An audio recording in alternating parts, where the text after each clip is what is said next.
when a racist biker punched an elderly black woman, knocking her out because he thought her kind didn't belong in the cafe. He had no idea who her son was. Her son Shaq O'Neal watched in horror as his unconscious mother collapsed to the ground. What happened next and how Shaq reacted was something no one saw coming. Before we continue, let us know where you're watching from. If you enjoy stories like this, don't forget to subscribe to the channel. The morning sun peeked through the dusty windows of Maria's Cafe, a small, cozy spot tucked away in a quiet neighborhood. The smell of fresh coffee and warm pastries filled the air. Locals chatted at their usual tables, and Maria, the owner, moved behind the counter with a smile. She knew everyone by name, and everyone loved her for her kindness. At a corner table, an elderly woman sat quietly, sipping her tea. Her name was Lucille O'Neal. She was a tall, graceful woman with silver hair and a warm smile. Her eyes sparkled with wisdom, and her presence commanded respect. She was waiting for her son, Shaquille O'Neal, to join her. Shaq had promised to surprise her with a visit, and she couldn't wait to see him. Lucille looked around the cafe, her heart full of gratitude. Life hadn't always been easy, but she had raised her children with love and faith. Shaq, her youngest, had become a basketball legend, but to her, he was still her little boy. She chuckled to herself, remembering how he used to tower over her even as a teenager. Meanwhile, outside the cafe, the roar of a motorcycle engine shattered the calm. A man in a black leather jacket covered in tattoos parked his bike and stepped inside. His name was Jax Malone, but everyone called him Ruthless. He was the enforcer for the Iron Vipers, a notorious motorcycle gang. Jax had a reputation for being quick-tempered and violent, but he was also fiercely loyal to his gang. Jax's face was tense, his jaw clenched. He had just come from a heated argument with his gang leader, Viper, who had accused him of being soft. The word stung. Jax had been questioning his life choices lately, but he couldn't walk away. The gang was all he had. He walked up to the counter and ordered a black coffee. Maria handed him the cup, her smile fading as she noticed the storm in his eyes. "Everything okay, Jax?" she asked gently. Jax grunted, avoiding her gaze. "Just coffee," he muttered, taking the cup and heading to a table near the door. A few minutes later, the cafe door opened again, and a massive figure stepped inside. It was Shaquille O'Neal. At 7 feet 1 inch, he towered over everyone in the room. He wore a casual hoodie and jeans, but his presence was impossible to ignore. Shaq scanned the room, his eyes lighting up when he spotted his mother. "Mama," he called out, his deep voice filled with affection. Lucille turned, her face breaking into a wide smile. "Shaq, oh my baby, come here." She stood up, and Shaq enveloped her in a bear hug, lifting her off the ground. The cafe erupted in laughter and applause. Everyone knew Shaq, and they loved seeing him with his mother. Shaq waved at the crowd, his charm lighting up the room. "Y'all take care of my mama while I'm gone, okay?" he joked, earning more laughter. Shaq sat down with Lucille, and they began catching up. He told her about his latest projects, and she shared stories from the neighborhood. They laughed and talked like old times, completely unaware of the storm brewing nearby. Jax watched them from his table, his mood growing darker. He felt out of place in the cheerful cafe, surrounded by people who seemed to have everything he didn't. His mind raced with thoughts of his argument with Viper, his loyalty to the gang, and the emptiness he couldn't shake. As he stood up to leave, he accidentally bumped into Lucille, who was carrying her tea back to the table. The cup slipped from her hands, spilling hot tea on Jax's boots. "Oh, I'm so sorry," Lucille said immediately, her voice kind and apologetic. "Let me help you clean that up." Jax glared at her, his anger boiling over. "Watch where you're going, old lady," he snapped, his voice harsh. The cafe fell silent. Everyone turned to look at Jax, their expressions a mix of shock and anger. Lucille stepped back, her hands raised in a calming gesture. "I didn't mean to, sir. Please let me make it right." But Jax wasn't listening. His frustration and rage took over. "You think you can just bump into people and get away with it?" he shouted, stepping closer to her. "You people always think you can do whatever you want." Lucille's eyes widened, but she stood her ground. "Sir, please calm down. It was an accident." Shaq, who had been watching the scene unfold, stood up slowly. His towering frame loomed over the cafe, and his expression was deadly serious. "You need to back off," he said, his voice low and steady. Jax turned to face Shaq, his eyes narrowing.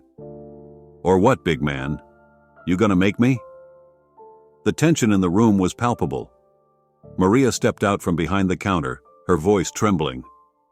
"Please, let's not do this here. Jax, just leave." But Jax was too far gone. He turned back to Lucille and in a moment of blind rage, swung his fist. The punch landed hard, knocking her to the ground. The cafe erupted in chaos. Shaq roared, charging at Jax like a freight train. "You messed with the wrong family," he shouted, grabbing Jax by the collar and throwing him across the room. Jax scrambled to his feet, his survival instincts kicking in. He swung at Shaq, but the basketball legend dodged the punch with surprising agility. The two men clashed, their fight spilling out into the street. Outside, a crowd gathered, watching in shock as Shaq and Jax traded blows. Shaq fought with controlled fury, his size and strength overwhelming. Jax, though smaller, was quick and ruthless, landing a few hits of his own. But the fight didn't last long. Shaq finally pinned Jax to the ground, his massive hand gripping the biker's throat. "You hurt my mother," he growled, his voice shaking with anger. "You're lucky I don't end you right here." Jax struggled, his eyes wide with fear. For the first time in years, he felt truly powerless. The sound of sirens filled the air. Police cars screeched to a halt, and officers rushed to break up the fight. Shaq released Jax, stepping back as the officers handcuffed the biker. Lucille, now conscious but bruised, was helped to her feet by Maria. She looked at Jax, her eyes filled with sadness rather than anger. "I forgive you," she said softly. Jax stared at her, his mind racing. He didn't understand how she could forgive him after what he'd done. But before he could say anything, the officers led him away. Shaq rushed to his mother's side, his anger replaced by worry. "Mama, are you okay? I'm so sorry I didn't stop him sooner." Lucille smiled weakly, touching his face. "I'm fine, baby. But that young man, he's lost. He needs help." Shaq nodded, his heart heavy. He didn't know what would happen next, but he knew one thing. This wasn't over. The police car sped away, its sirens wailing, with Jax Malone handcuffed in the back seat. His face was bruised, his lips split, and his mind racing. He stared out the window, the weight of what he'd done crashing down on him. He had punched an elderly woman, in front of everyone, in front of Shaquille O'Neal. "What the hell was I thinking?" Jax muttered under his breath, his voice trembling. The officer driving the car glanced at him in the rearview mirror. "You're in deep trouble, Malone? Assaulting an elderly woman? And not just any woman? Shaq's mother? You've got the whole world coming after you now." Jax didn't respond. He leaned his head against the window, his chest tight with regret and fear. He thought about his gang, the Iron Vipers. They wouldn't protect him now. If anything, they'd see him as a liability. He was on his own. Back at the cafe, the atmosphere was tense. Paramedics had arrived to check on Lucille, who sat calmly in a chair, a small bandage on her forehead. Shaq hovered nearby, his massive frame radiating worry and anger. "Mama, you sure you're okay?" Shaq asked, his voice softer now, but still edged with concern. "We need to get you to the hospital just to be safe." Lucille patted his hand. I'm fine, Shaq. Just a little shaken up. That young man, he's hurting. I could see it in his eyes. Shaq frowned, his jaw tightening. Hurting or not, he had no right to lay a hand on you. He's lucky I didn't. He stopped himself, taking a deep breath. I can't believe this happened. Maria, the cafe owner, approached with a glass of water for Lucille. I'm so sorry this happened in my cafe, she said, her voice filled with guilt. I never thought Jax would go that far. Lucille smiled gently. It's not your fault, Maria. Sometimes people act out when they're in pain. We just have to pray for him. Shaq shook his head, his frustration bubbling up again. Mama, I don't know how you can be so calm. That guy attacked you. He deserves to rot in jail. Lucille looked at her son, her eyes filled with compassion. Shaq, anger won't solve anything. That young man needs help, not more pain. Shaq sighed, running a hand over his face. He loved his mother's big heart, but right now, all he wanted was justice. Meanwhile, news of the incident was spreading like wildfire. A bystander had recorded the fight on their phone and posted it online. Within minutes, the video went viral. The caption read, "Biker attacks elderly woman in cafe, unaware she's Shaq's mom." Social media exploded. People were outraged. Comments flooded in. How could anyone do that to an old lady? Shaq handled that guy like a boss. That biker deserves to be locked up forever. The video was shared thousands of times, and news outlets picked up the story. Jax's face was everywhere. His mugshot, his tattoos, his gang affiliation. The public demanded justice. At the police station, Jax sat in a cold, dimly lit interrogation room. His hands were still cuffed, and his head hung low. A detective sat across from him, flipping through a file. Jax Malone, the detective said, his tone stern. You've got quite the record of assault, theft, gang activity, and now this. You realize you're looking at serious time, right? Jax didn't answer. He felt numb, his mind replaying the moment he punched Lucille. Her kind eyes, her calm voice. Why had he lashed out at her? He didn't even know. The detective leaned forward. Listen, Jax. If you cooperate, tell us everything you know about the Iron Vipers. We might be able to cut you a deal. Otherwise, you're on your own. Jax finally looked up, his eyes hollow. I got nothing to say. The detective sighed, closing the file. Suit yourself, but you're about to find out how fast your so-called friends turn their backs on you. Later that night, Jax was transferred to a holding cell. As he sat on the hard bench, he heard footsteps approaching. It was Viper, his gang leader, flanked by two other bikers. They had bribed a guard to let them in. Jax, Viper said, his voice cold. You really screwed up this time. Jax stood up, gripping the bars. Viper, I didn't mean to. It just happened. I lost control. Viper's eyes narrowed. You lost control? You punched an old lady in front of cameras, and now the whole world knows your face. You've brought too much heat on us, Jax. We can't afford that. Jax's heart sank. What are you saying? Viper leaned closer, his voice a low growl. I'm saying you're on your own. The gang disowns you. If you know what's good for you, you'll keep your mouth shut about us. Jax stared at him, his chest tightening. After everything I've done for the gang, this is how you repay me? Viper smirked. This is the life you chose, Jax. Deal with it. With that, Viper and the others walked away, leaving Jax alone in the cold, silent cell. He slumped back onto the bench, his mind racing. He had no gang, no friends, no future. He was completely alone. The next morning, Shaq sat in his mother's hospital room, scrolling through the news on his phone. The story was everywhere, and the comments were relentless. He felt a mix of anger and helplessness. Lucille, now resting in a hospital bed, looked at her son. "Shaq, what's on your mind?" He put his phone down, sighing. "Mama, everyone's talking about what happened. They're calling for that guy's head. Part of me wants to see him pay, but I don't know. I keep thinking about what you said. About him being in pain," Lucille nodded. "It's not easy to forgive, Shaq. But holding on to anger only hurts you in the end. That young man needs help, not more hate."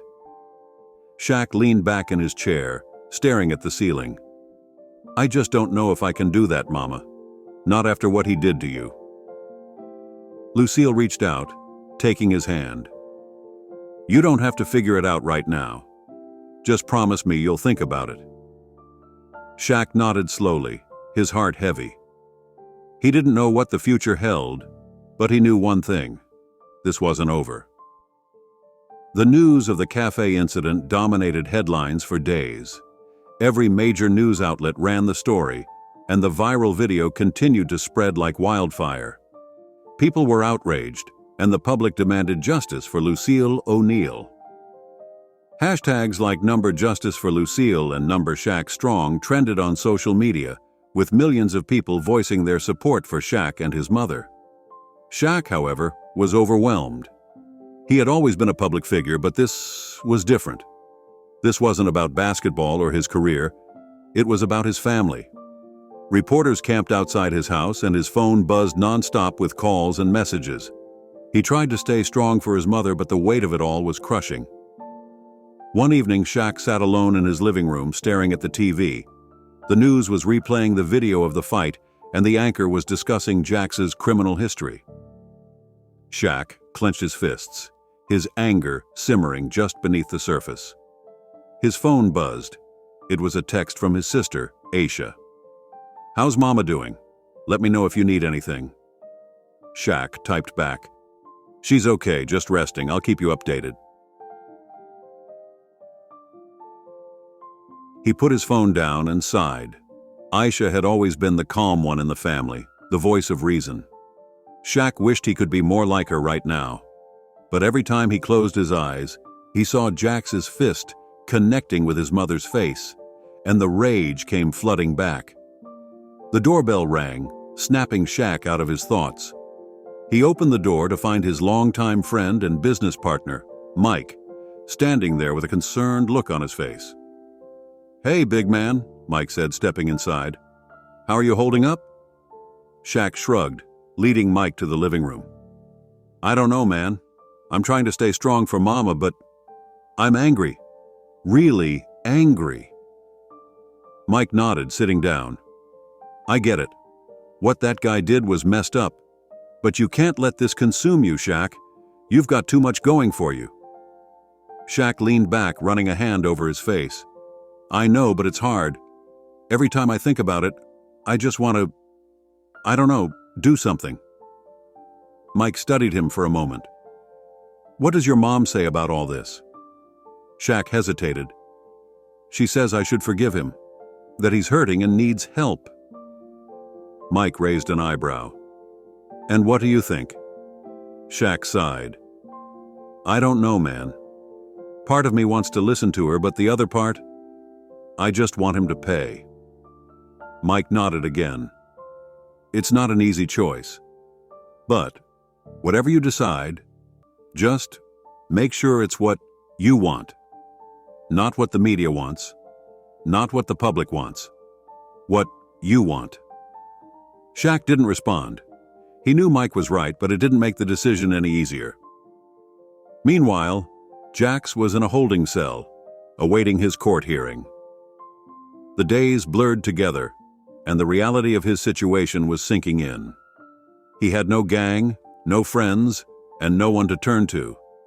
The only visitors he received were his court-appointed lawyer and the occasional reporter trying to get a statement. One afternoon, his lawyer, Ms. Carter, sat across from him in the visitation room. She was a no-nonsense woman in her 40s with sharp eyes and a stern demeanor. "Jax," she began, The DA is pushing for aggravated assault charges. Given your record and the high-profile nature of this case, you're looking at serious time." Jack stared at the table, his hands clenched into fists. "What are my options?" Ms. Carter sighed. "Your best bet is to plead guilty and show remorse. Maybe we can get the judge to go easy on you. But you need to cooperate, Jax. No more playing the tough guy." Jax didn't respond. He felt trapped, like the walls were closing in on him. He thought about Lucille, her kind eyes and calm voice. He thought about Shaq, the rage in his eyes as he pinned him to the ground. And he thought about Viper, abandoning him without a second thought. "I don't know what to do," Jax admitted, his voice barely above a whisper. Ms. Carter leaned forward, her tone softening.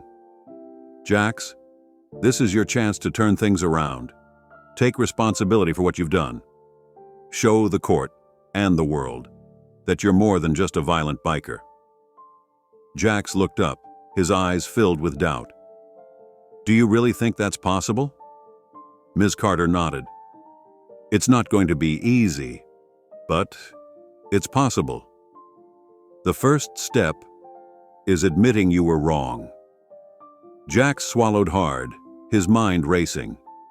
He had spent his whole life running from his problems, but now there was nowhere left to run. The media frenzy showed no signs of slowing down. Talk shows dissected the incident, and pundits debated whether Jax deserved a second chance. Some argued that he was a product of his environment, while others called for him to be locked up for good. One particularly heated debate aired on a popular daytime talk show. The host, a charismatic woman named Lisa, sat between two guests, a criminal psychologist and a victims' rights advocate. "Dr. Harris," Lisa said, turning to the psychologist, "do you think Jax Malone can change?" Dr. Harris adjusted his glasses. "It's possible, but it would require a lot of work. Jax has spent his life in a cycle of violence and crime. Breaking that cycle won't be easy." The victim's rights advocate, Ms. Thompson, shook her head. "With all due respect, Dr. Harris, Jax has had plenty of chances to change. He chose to attack an elderly woman in public. He doesn't deserve our sympathy." Lisa nodded, turning to the camera. "What do you think, folks? Can people like Jax Malone change, or should they face the full consequences of their actions? Let us know in the comments below." That night, Shaq sat by his mother's bedside, in the hospital. Lucille was asleep, her face peaceful despite the bandage on her forehead. Shaq watched her, his heart heavy with conflicting emotions. He thought about what Mike had said, about making a choice that was true to himself. He thought about the media frenzy, the public outrage, and the pressure to seek revenge. And he thought about his mother's words, about forgiveness and second chances. "Mama," Shaq whispered, taking her hand, "I don't know if I can forgive him, but I'll try. For you." Lucille stirred, her eyes fluttering open. She smiled weakly at her son. "You're a good man, Shaq. I'm proud of you." Shaq felt a lump in his throat. He didn't know what the future held, but he knew one thing. He couldn't let anger control him. He had to find a way to move forward, for himself, for his mother, and maybe even for Jax. Jax Malone sat in his jail cell, staring at the cracked concrete walls. It had been weeks since the incident at the cafe, and his life had completely unraveled. The Iron Vipers had disowned him, the media had painted him as a monster, and he was facing years in prison.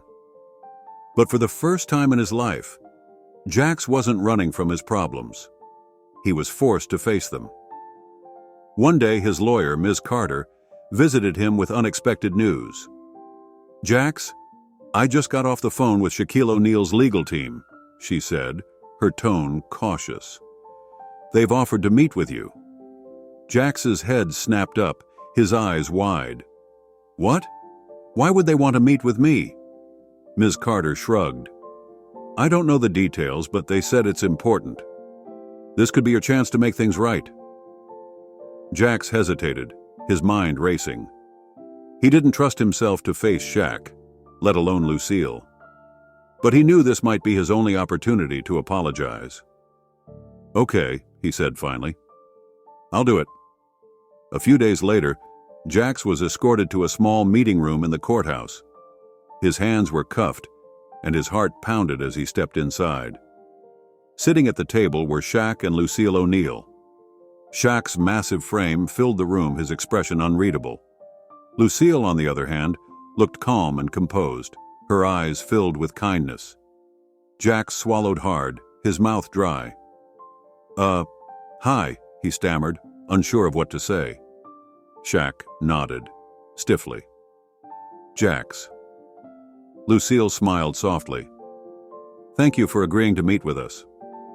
Jax shifted uncomfortably, his cuffed hands resting on the table. I don't know why you wanted to see me, but I just want to say I'm sorry. For everything. I was wrong, and I regret what I did." Shaq leaned forward, his eyes narrowing. "You regret it? That's it? You think saying sorry fixes everything?" Jax flinched but held his ground. "No, I don't. I know I messed up, and I know I can't take it back. But I want to make things right, if I can." Shaq studied him for a moment, his expression hard. "Why should we believe you? You've got a long history of violence. What makes this time different?" Jax took a deep breath, his voice trembling. "Because this time I've lost everything. My gang, my freedom, my dignity. And I realized I don't want to be that person anymore. I want to change." Lucille reached out, placing a hand on Shaq's arm. "Shaq, let him speak." Shaq sat back, crossing his arms, but he didn't interrupt. Jax continued, his voice gaining strength. "I grew up in a rough neighborhood. My dad left when I was a kid, and my mom, she did her best, but it wasn't enough. I joined the gang because I thought it would give me a family, a purpose. But all it did was destroy me. And now, I see what I've become, and I hate it." Lucille's eyes softened. "Jax, everyone makes mistakes. What matters is what you do next." Jax nodded, tears welling up in his eyes. "I know I don't deserve it, but I'm asking for a second chance. I want to turn my life around to be better. I don't know how." Shaq sighed, his expression softening slightly. "It's not going to be easy. People aren't just going to forgive you because you say you're sorry. You've got to prove it." Jax looked at him, his gaze steady. "I know. And I'm willing to do whatever it takes."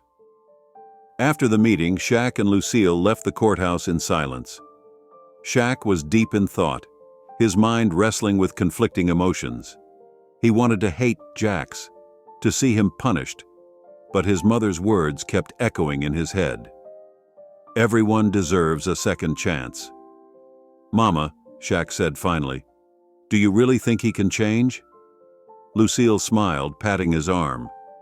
"I do, Shaq. I've seen it happen before.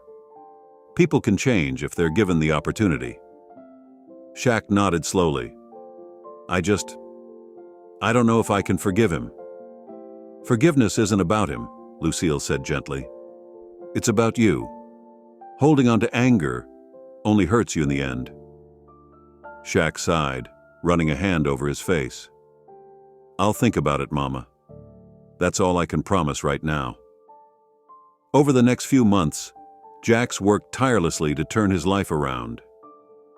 With the help of Ms. Carter, he entered a rehabilitation program and began attending counseling sessions. He also reached out to community organizations, volunteering his time to help at-risk youth. One day, Jax received a letter from Shaq. His hands trembled as he opened it, unsure of what to expect. The letter read, "Jax, I'll be honest. I'm still angry about what happened. But my mother believes in you, and I trust her judgment. If you're serious about changing, I'm willing to give you a chance." I've started a foundation to help people like you turn their lives around. If you're interested, let me know. Shaq. Stared at the letter, his heart swelling with hope. For the first time in years, he felt like he had a purpose. A year later, Jack stood on stage at a community event, flanked by Shaq and Lucille. He had become a mentor for at-risk youth, using his story to inspire others to make better choices. The crowd applauded as he spoke, his voice filled with conviction. I used to think I was defined by my mistakes, Jack said, but I've learned that it's never too late to change. I'm grateful for the second chance I've been given, and I'm committed to helping others find their way. Shaq stepped forward, placing a hand on Jack's shoulder. We all make mistakes, he said, addressing the crowd. What matters is what we do next. Jack's is proof that change is possible. Lucille smiled, her eyes shining with pride. Everyone deserves a second chance, she said simply. As the event ended, Shaq pulled Jack aside. You've come a long way, he said, his tone serious but kind. But this is just the beginning. Keep proving yourself and maybe one day I'll be able to call you a friend. Jax nodded, his heart full. Thank you, Shaq, for everything. Shaq smiled, extending his hand. You're welcome, Jax. Now, let's get to work. The story of Jax Malone's redemption spread far and wide, inspiring countless people to believe in the power of second chances. Shaq and Lucille's foundation grew, helping thousands of individuals turn their lives around. And Jax, once known as Ruthless, became a symbol of hope and transformation. In the end, it wasn't just Jax who found redemption. It was everyone who believed in him. Guys, thanks for watching. I hope you enjoyed this story. Let us know about your thoughts in the comment section. Also, subscribe the channel for daily stories notification.